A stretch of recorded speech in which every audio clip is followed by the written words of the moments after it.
be nervous standing so close to all these goddamn barrels of gunpowder. Why would you be nervous? No one has the cojones to come after us.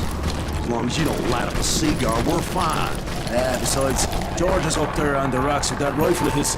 Nothing gets past him.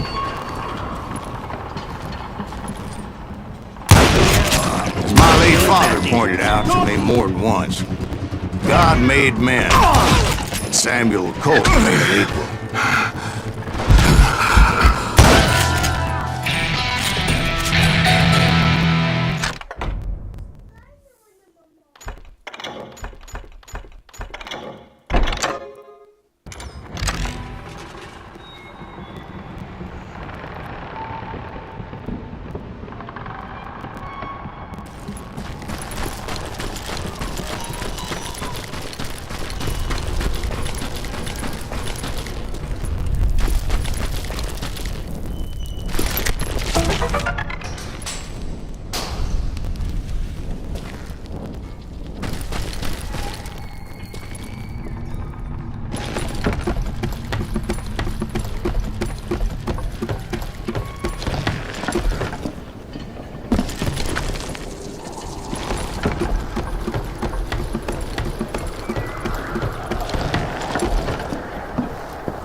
I knew that dynamite wasn't mine, so I decided the polite thing would be to return it.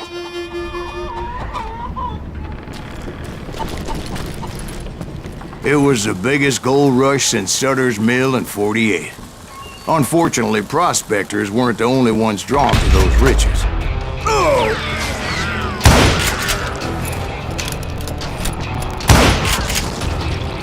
There were thieves, killers, robbing travelers, and hijacking gold shipments.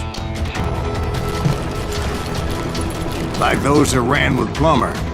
Some were just regular folks I knew from town, drawn by greed and easy pickings. Crow, blacksmith. James, who worked in the stable.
Sam and Jeremiah Barber, the butcher's sons.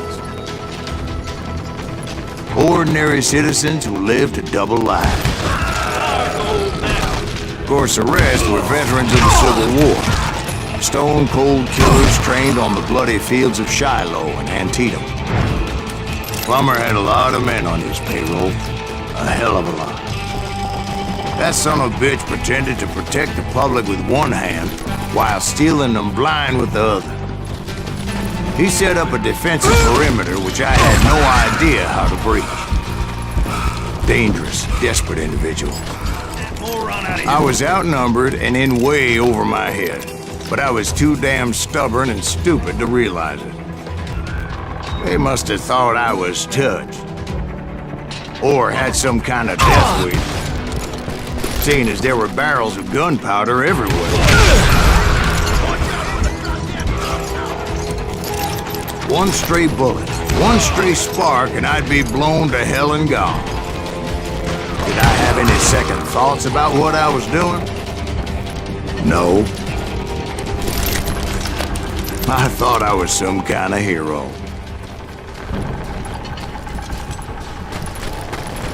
I finally made it past and headed on to meet my destiny.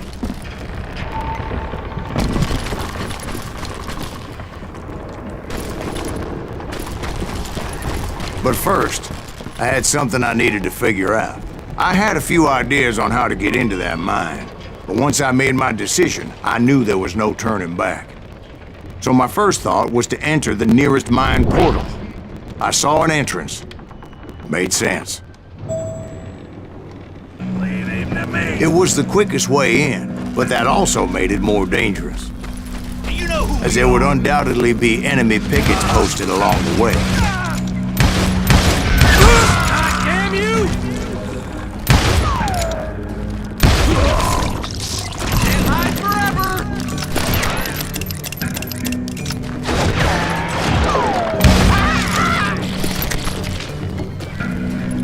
Besides, once you enter a mine like that, it's easy to get all turned around. And that confusing maze of corridors wouldn't even be the worst of it. Some of those shafts could be as deep as hell.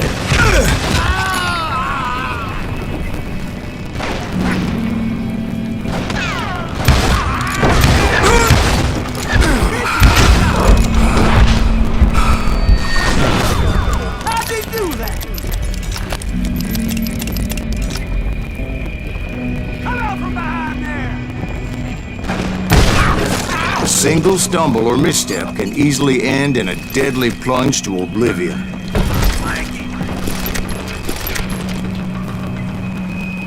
I will drop you down a mine shaft.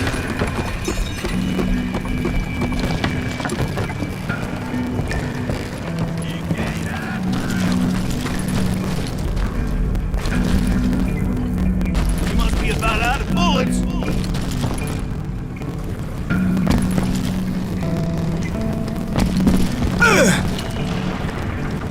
You ain't beefing me.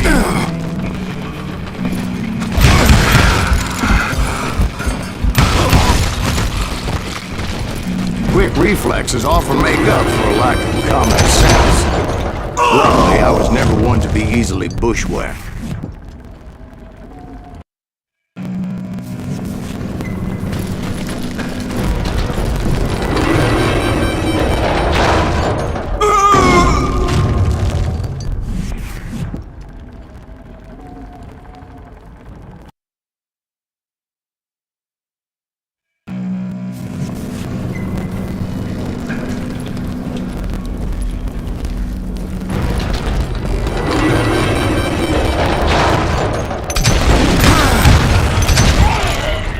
I would just need to be careful not to blow myself to kingdom come. Take that With all that gunpowder and dynamite everywhere, a body has to know what he's shooting at. Show yourself, coward!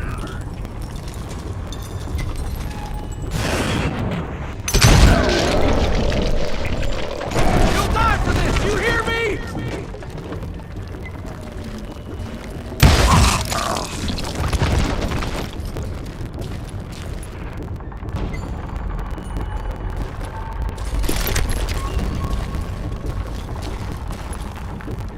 One wrong bullet could have turned that mine into a dad-blasted tube.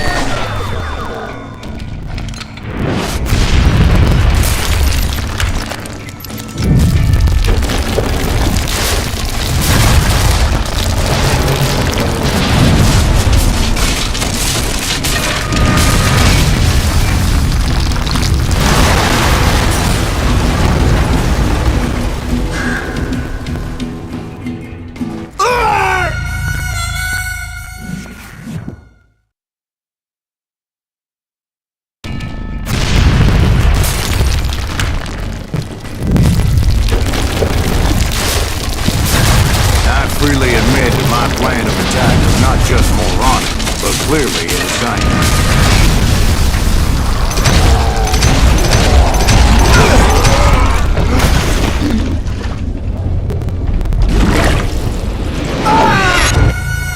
It it's a good thing that I abandoned that ridiculous plan before I even tried it.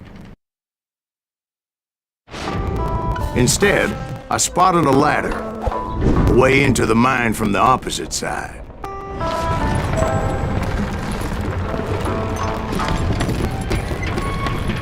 It was a long way around, but that approach seemed more sensible at the time. Of course, being I had a problem with heights, that scaffolding scared the bejesus out of me. Climbing down that ladder required some caution, because even though I had a younger man's reflexes, no man can dodge a damn bullet while climbing down a rickety ladder. I was determined not to give up, however. As Sheriff Plummer seemed quite the despicable character. When the vigilantes discovered what the sheriff was up to, people were outraged. That 10,000 they put on his head would go a long way to helping me find old Bob. And I had made it my mission to settle that score come hell or high water.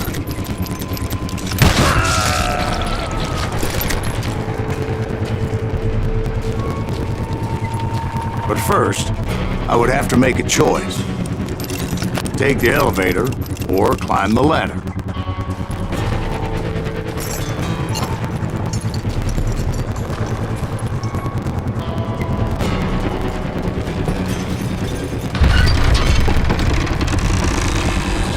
I picked the more convenient and more dangerous route.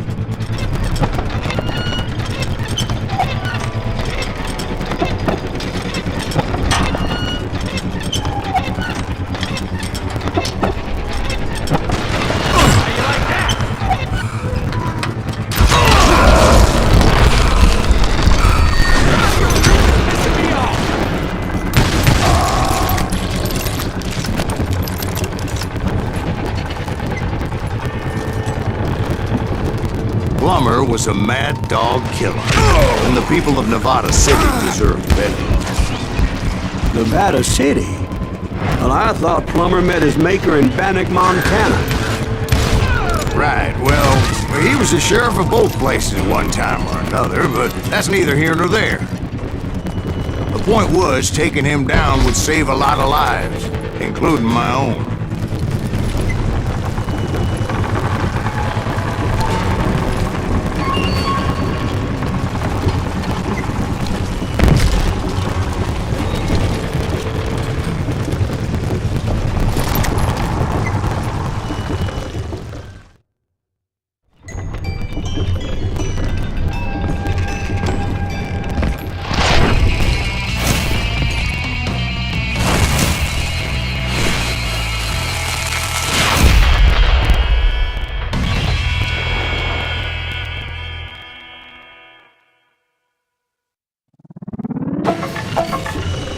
This is gonna hurt, well.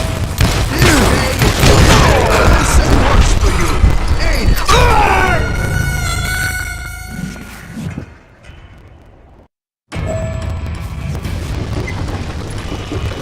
They're gonna bury you in a million Henry pieces. Plummer was clearly unhinged, and I could see right away that this was going to take some doing. You can shoot! Get away! Gonna blow you into next week, boy!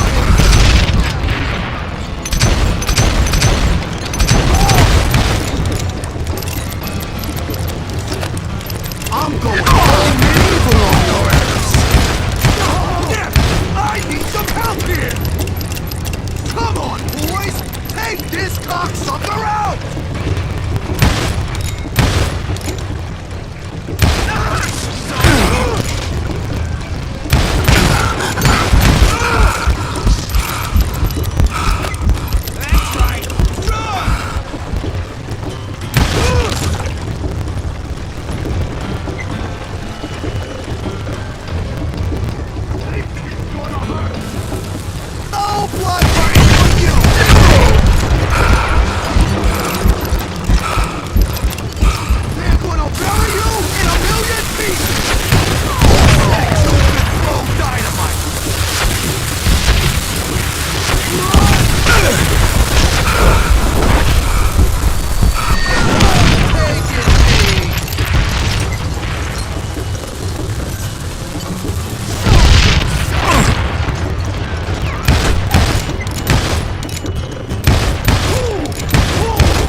on your ass!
Cocksucker is smarter than he looks!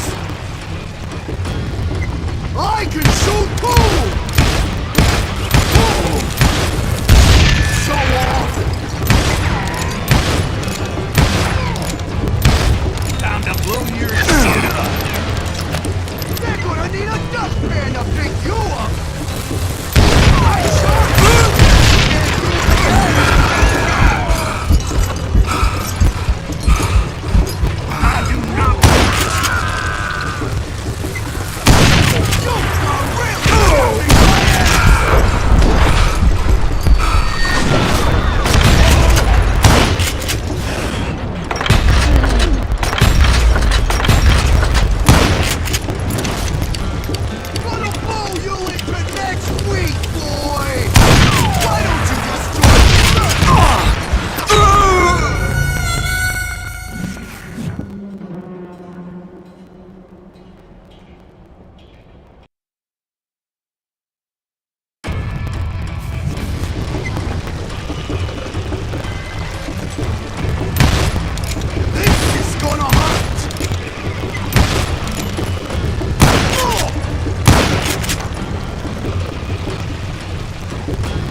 You ain't beating me. So that's how Henry Plummer died. Him and his crew were worth their weight in gold. And now, I was officially a bounty hunter.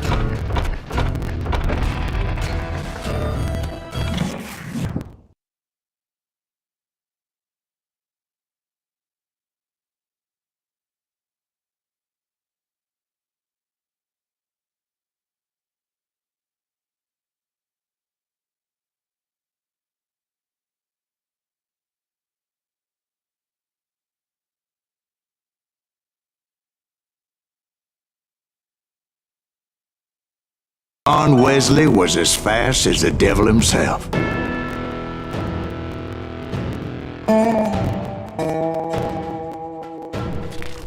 Hell, he killed his first man at 15.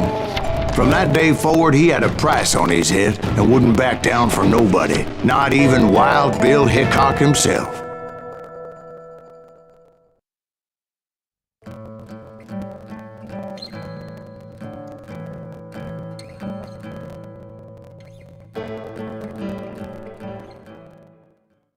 I dodged death many a time, and that night in Abilene was no different.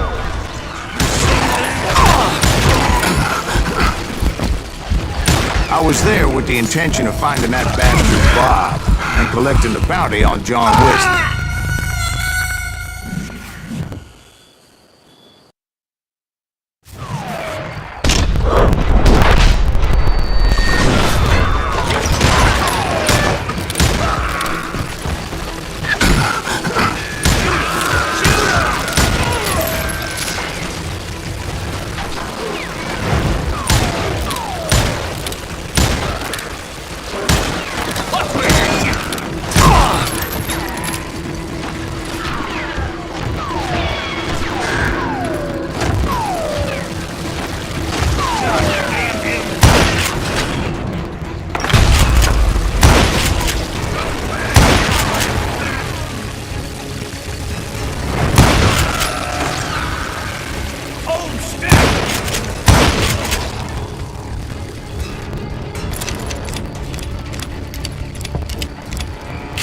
I thought the Texas Rangers got heart. Yeah, that's what they want you to believe. It was cold and a witch's tit and a brass bra that night as I fought my way past his loyal compadres.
The very same saloon we're sitting in today.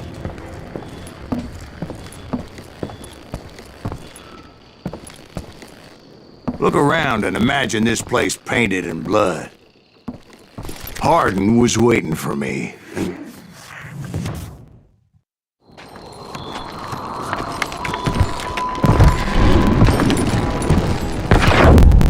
Wait, I'm jumping the gun here. Let me back up and give you some background on this sumbitch. He deserves that much. Don't you think so, Ben? John Wesley Hardin was a killer. By the end, he confessed to taking the lives of 42 men. He was a bona fide folk hero by then, and had amassed a gang of armed miscreants and other assorted thugs.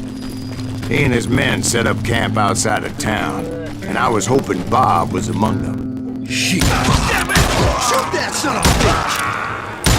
They didn't ask why I was there. They knew. As most of them were wanted as well. I figured Hardin was here somewhere, but to get to him, I'd have to get past his gun hands. I had to spill a lot of blood to find out Hardin wasn't in that camp. He was carousing in town with his closest friends. Hardin's boys apparently didn't want me to reach the Bull's Head. Some were hightailing it into town to inform their jefe of my unwelcomed presence.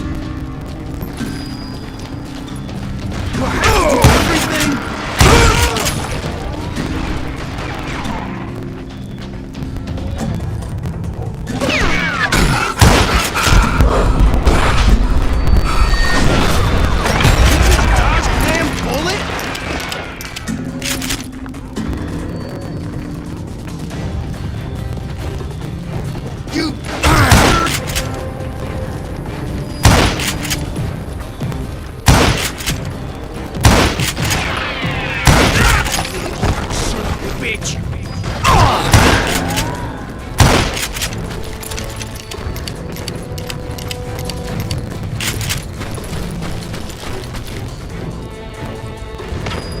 Middle of that sucker!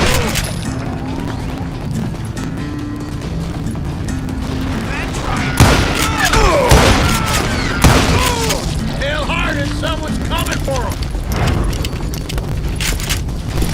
Stop that bitch! Let the boys know we got another law dog.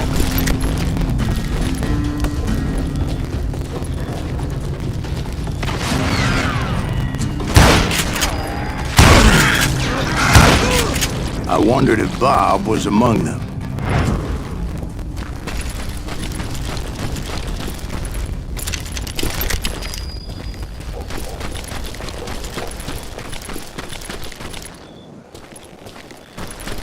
And I steeled myself for the fight ahead. For as good as I was, deep down I wondered if John Wesley wasn't just a little bit better.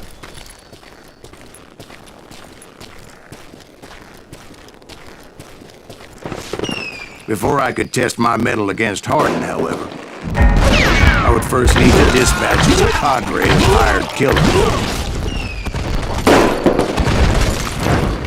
Most of these degenerates were beyond redemption, but John Wesley might have been a different story. I didn't learn until later that that night was in fact his birthday celebration.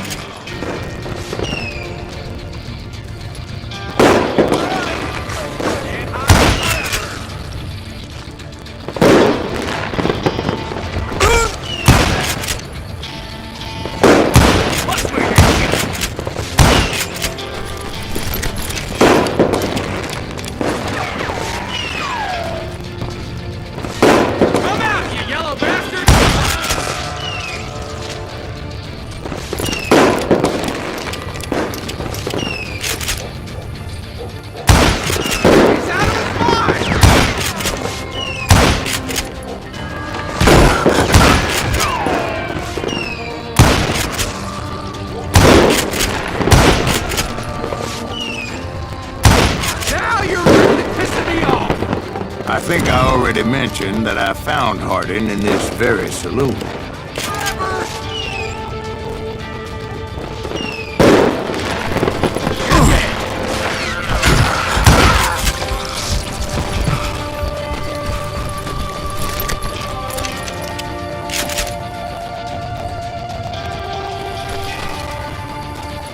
You can run, but you can't hide!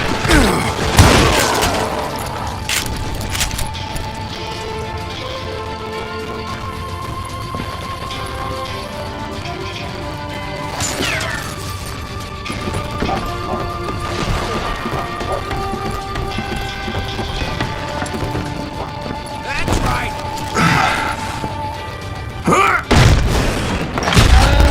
Suffice it to say, nobody there was happy to see me.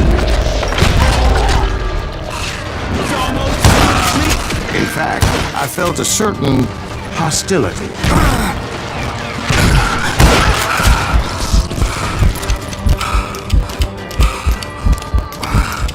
Yeah, you know you can't beat me.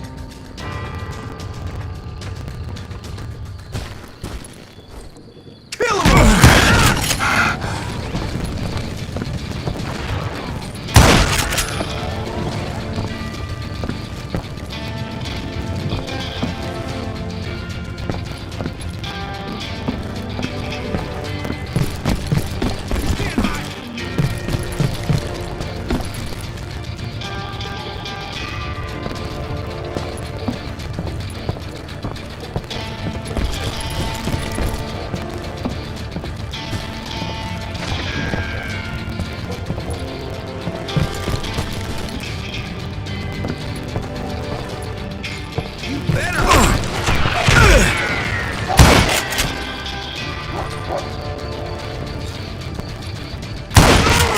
I was disappointed that neither Bob nor John Wesley were among the dead. But that was short-lived, as a moment later I was facing down the fastest gun in the West.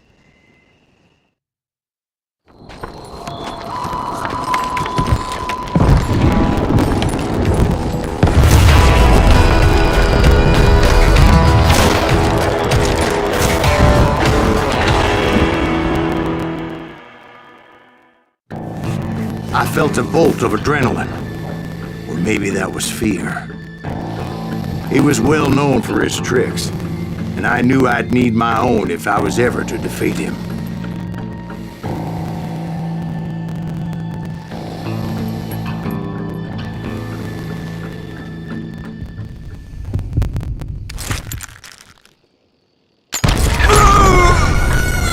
No, wait!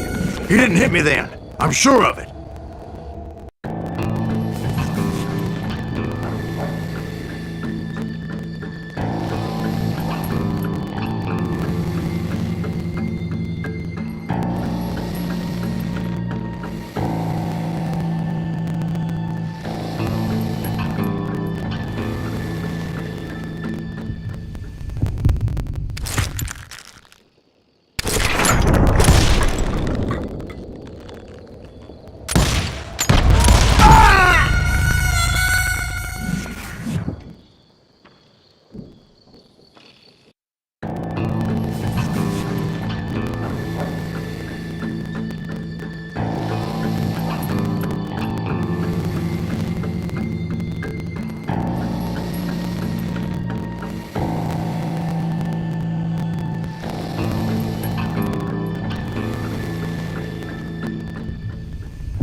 That man was faster than greased lightning. But being inebriated as he was, he didn't count his shots. And now, he was at my mercy.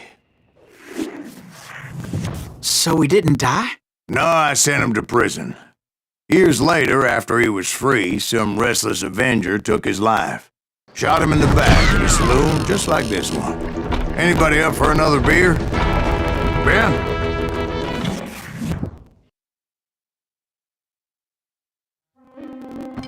Thank you, darling. Yeah, some say revenge is a dish best served cold. So whatever happened to that Bob guy you were after? Personally, I'd like to hear some of your other adventures. Like, I don't know, did you ever go toe-to-toe with a red man?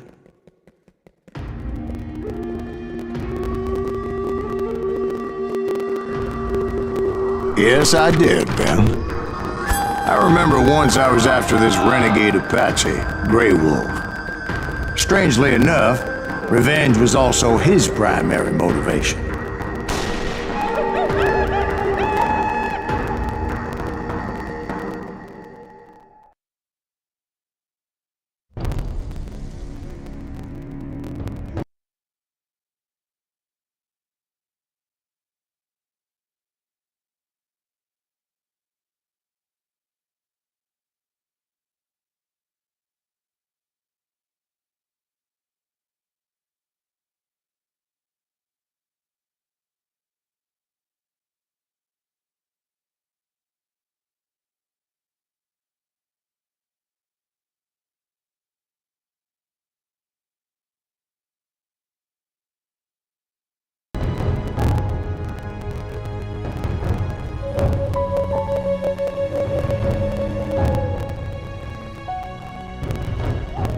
A bounty was put on Grey Wolf's head And that's how I came to hunt him in the mountains. Mountains so high they tickled the nether regions of heaven.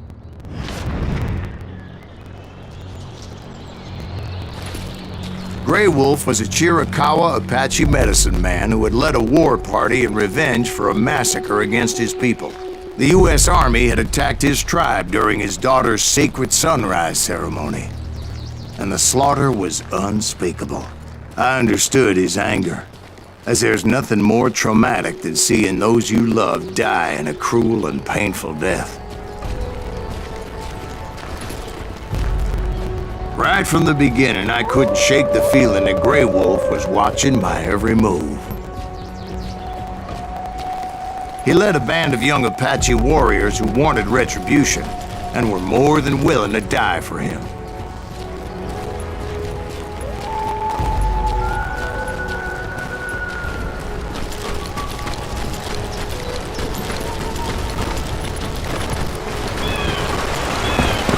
They saw me before I saw them.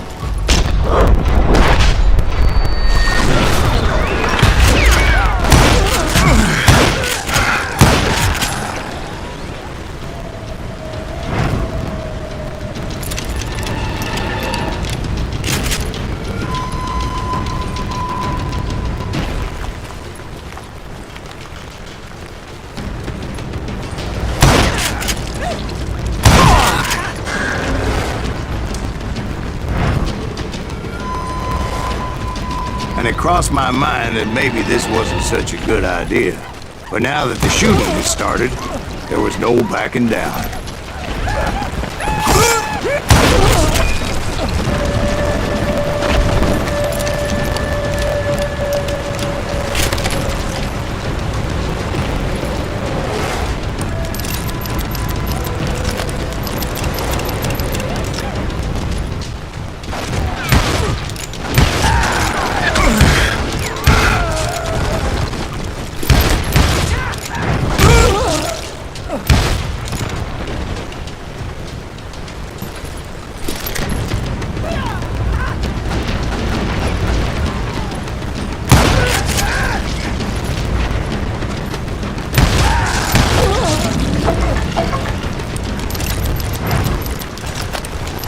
It was rugged country, the winter home of the Chiricahuas, and that's why they had retreated there.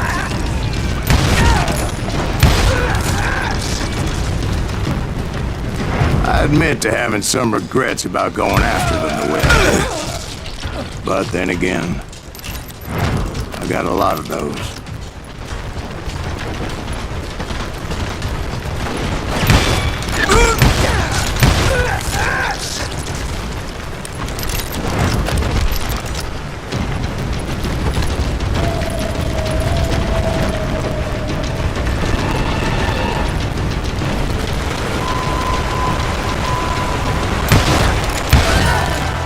Did you find Grey Wolf? Not at that moment, but I did find the entrance to their hideout.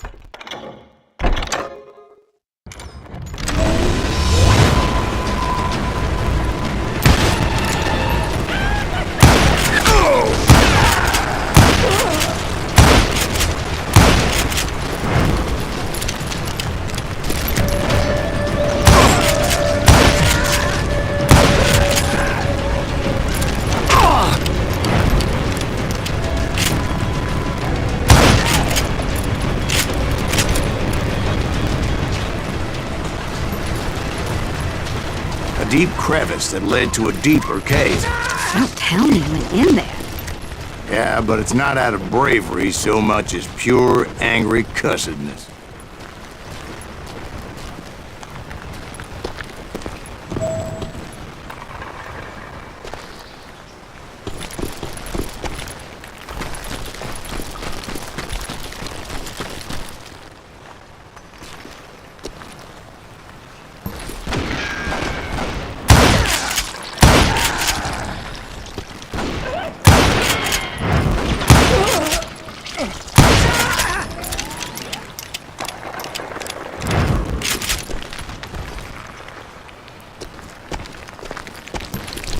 See, back then, I had a stubborn streak a mile wide, and I wasn't about to back down. So it was like pitch black in there? Actually, it was pretty well lit as they had torches on the walls.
How big was his cave?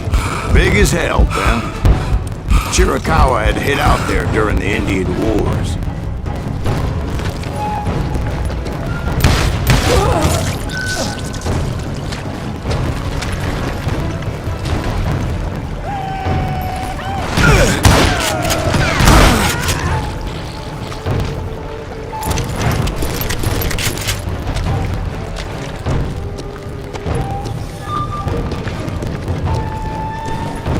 They thought it was haunted with the ghosts of those murdered by the horse soldiers. The cave was haunted with dead Indian ghosts?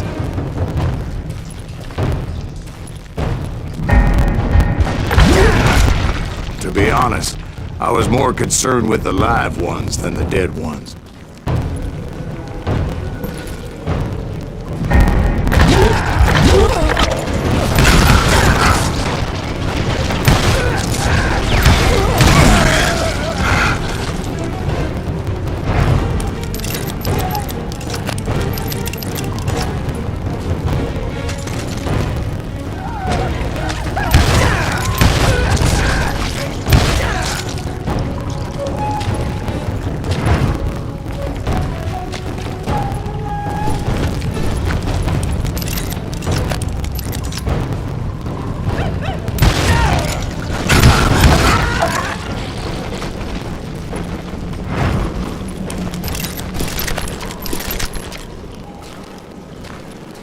How come you know so much about engines? A few years back, I was married to two Mescalero women. At the same time? Yeah, they were sisters. Polygyny is traditional among the Mescalero. So what happened? Oh, I had to get out of there. Those girls never shut up. Both of them nagging at me all the time. Drove me half crazy. Haven't seen them since. No, I mean, what happened with Grey Wolf? Oh, well, I pursued him into the Cave of Death.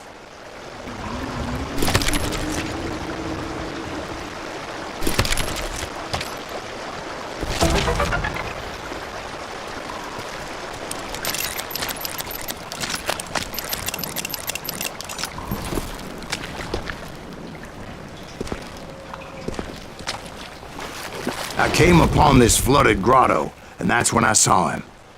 He came to me unarmed and unafraid. His voice echoed in the shadows, and I sensed he meant me no harm.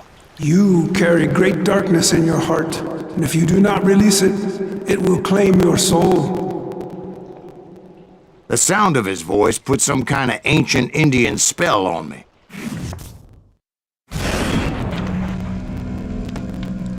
story unfolded in my mind. You will come to this place again and kill many more men, and the darkness will grow until it consumes everything that you are. The soul would have no rainbow if the eye had no tears. He said I was a great warrior, a coyote man, unequaled by any other pale-faced warrior, or someone. The snakes will bite shadows of your past until a venom poisons your heart, and an echo of the song of the dead summons the spirits deep from within the mountains.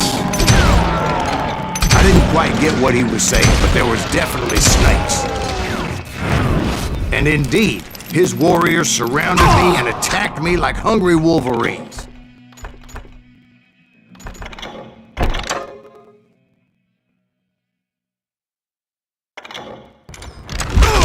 They couldn't stop me, though, and Grey Wolf wasn't in the mood for idle talk.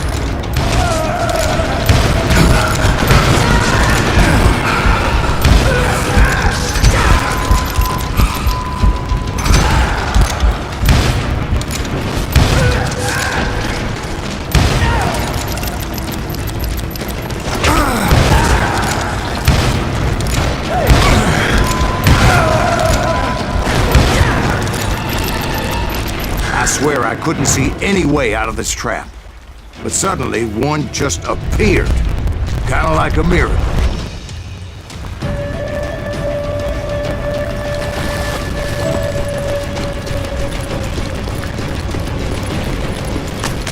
I felt like I would be lost in that damn cave forever. Finally, I found myself back outside, perched on the edge of a precipice, overlooking a thundering whitewater river. To get where I was going required several leaps of faith, but no way in hell I was turning back. I chased after it, determined to make him explain the meaning of all that mumbo-jumbo. Mumbo-jumbo is right. Are you making this all up as you go? A few details may be fuzzy, brother, but I am relating exactly what happened to me.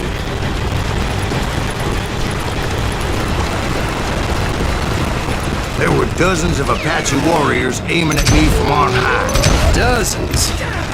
Well, maybe not dozens, but there was a lot of them. At least 3 or 4. Well, more than that, little lady.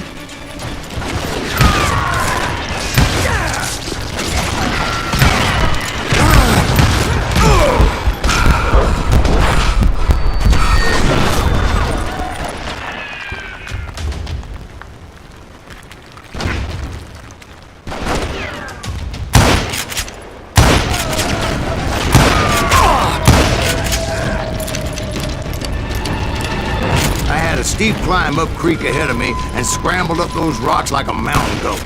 I was determined to locate Grey Wolf and find out exactly what the hell he was trying to tell me. And wouldn't you know it, that crafty son of a bitch led me right into a trap. What kind of trap? Well, son, there had to be at least 100 Apaches surrounding me.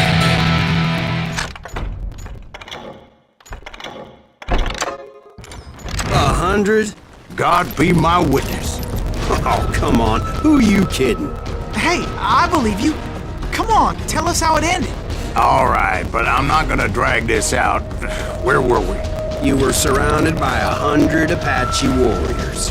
Well, I didn't take the time to count them exactly, but there were a lot of them.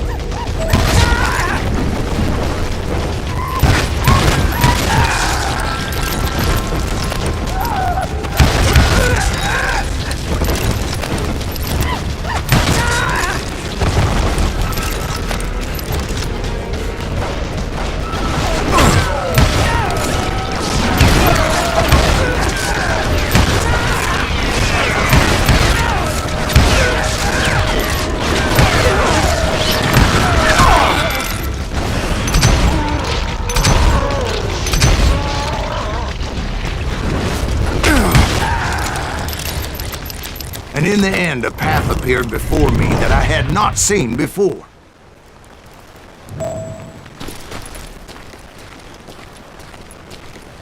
I followed it as I desperately needed to find out what Grey Wolf was trying to tell me. But it was like that son of a bitch disappeared into thin air.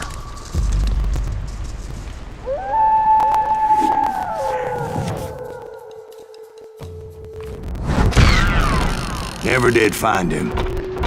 And never did collect my goddamn bounty.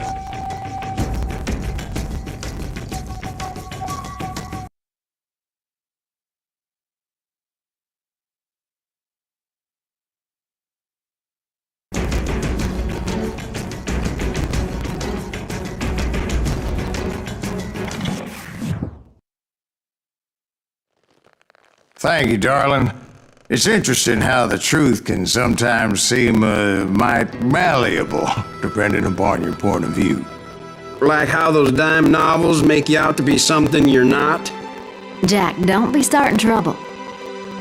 No, he's right. They do tend to exaggerate. Did they exaggerate your part in taking down the Daltons? Well, I was there in the flesh, boy, so I saw what happened firsthand.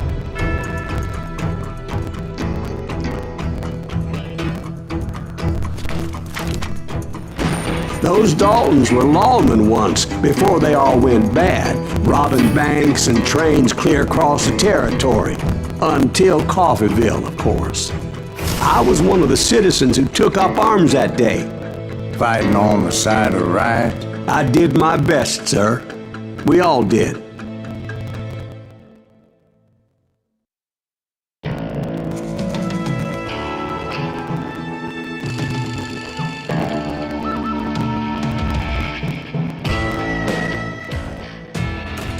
It was early morning.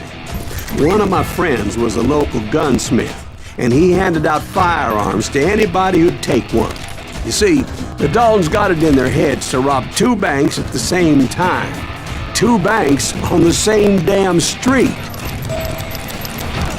The story was Bob Dalton's girl was always riding him about how he had no ambition. Oh, you're nobody next to Jesse James, she'd say. Finally, the bastard took his brothers to Coffeeville just to shut her up. Well, the locals recognized the Daltons right off. Before they could get away, half the town took up arms to defend their property. You got us a hero. What's wrong with him?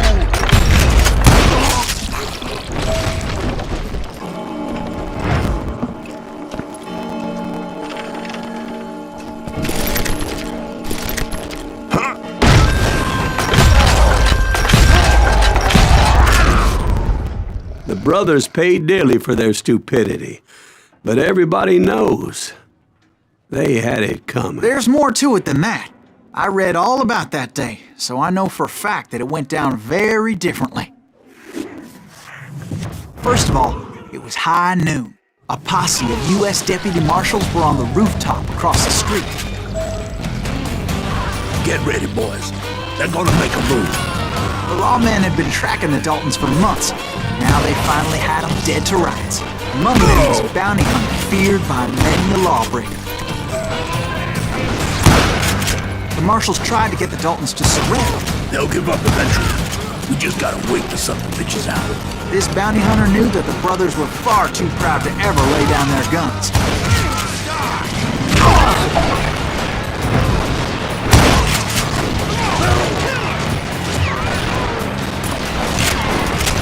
He went in there alone to confront those criminals.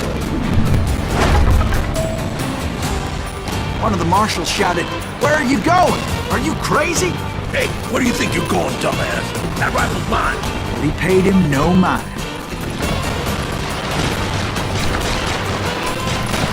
He saw a way to get around to the back of the bank. Then he figured out how to hit the Daltons from a direction they weren't expecting.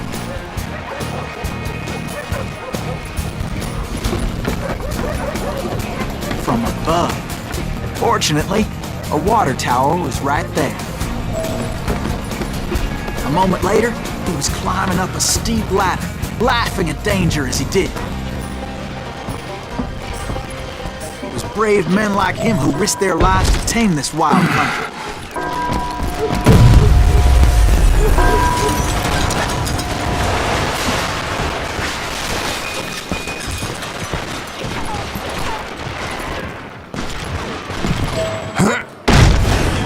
got company.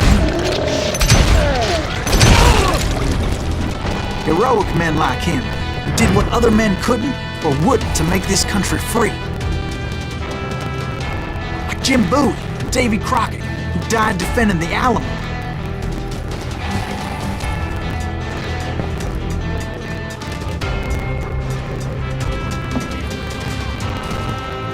Is that Silas Greaves? Son of a bitch!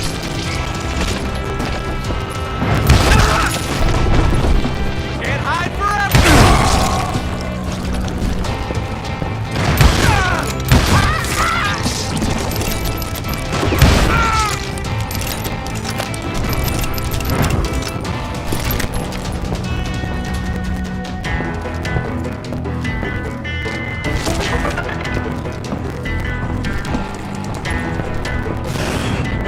Over there!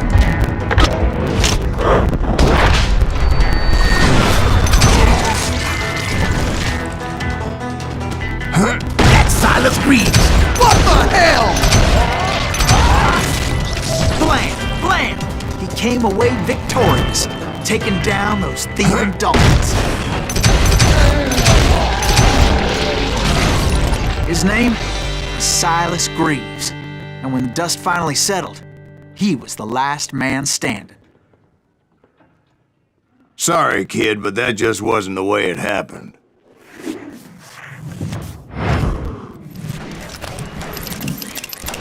It was early evening, not high noon.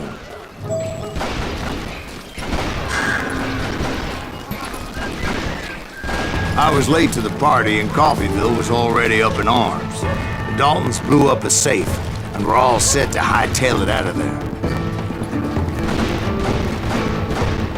Those pathetic deputies surrounding the bank were dropping like flies.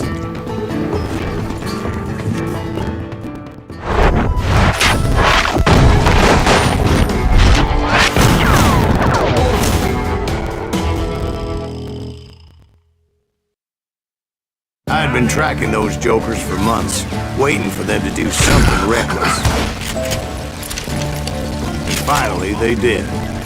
Those stupid bastards decided to rob 2 banks at the same time in the same town where everybody knew them, but they still had friends in Coffeyville. Waste your blood! Go ahead!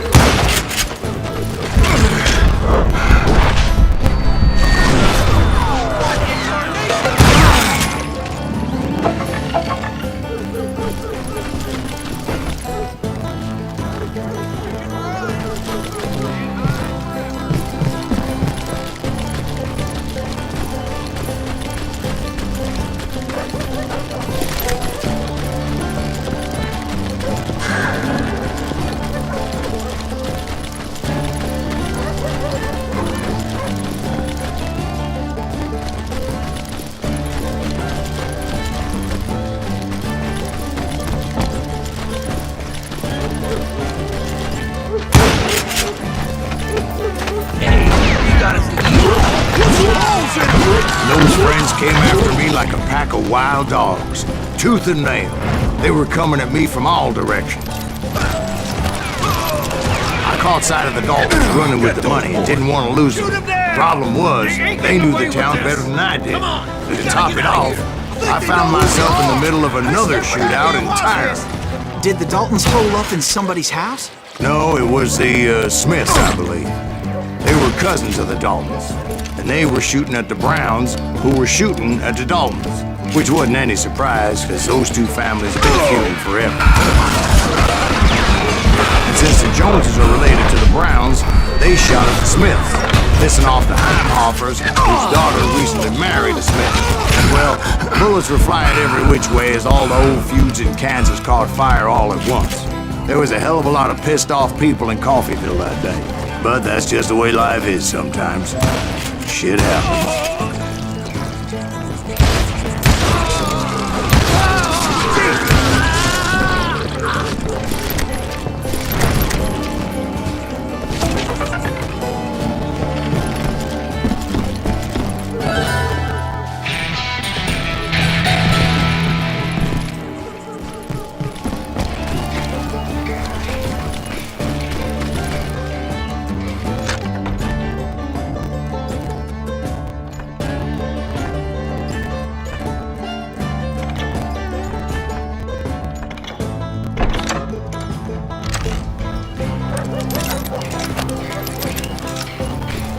The Dalton boys knew I would never give up.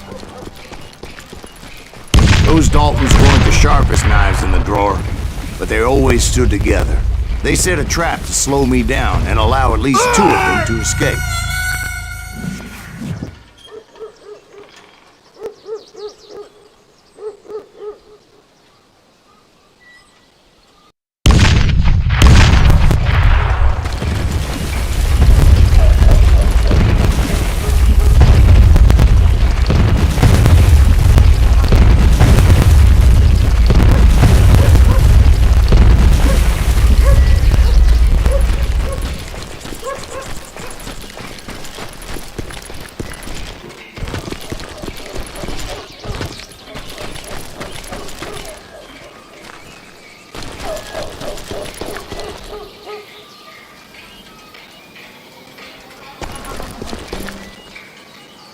It was him, the youngest, and he decided to stand his ground and face me down. I ain't afraid of you, Silas Reeves. This is where it ends for you. He was determined to protect his brothers. I understood how he felt. Taking me on all by his lonesome wasn't exactly a recipe for a long life.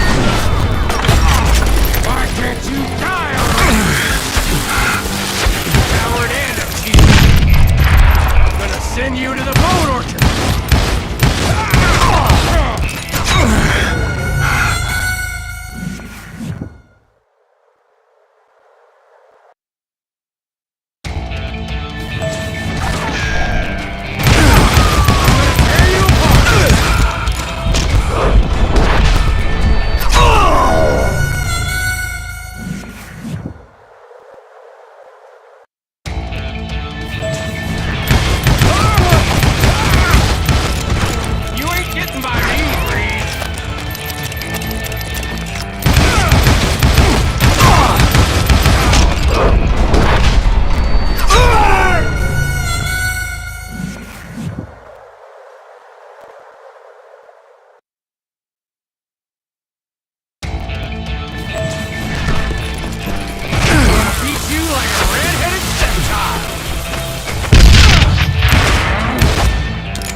But Emmett Dalton survived the robbery in Coffeyville. He's the only Dalton who did.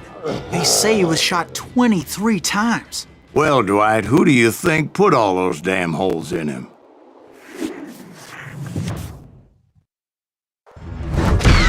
But I have to admit, that boy had grit.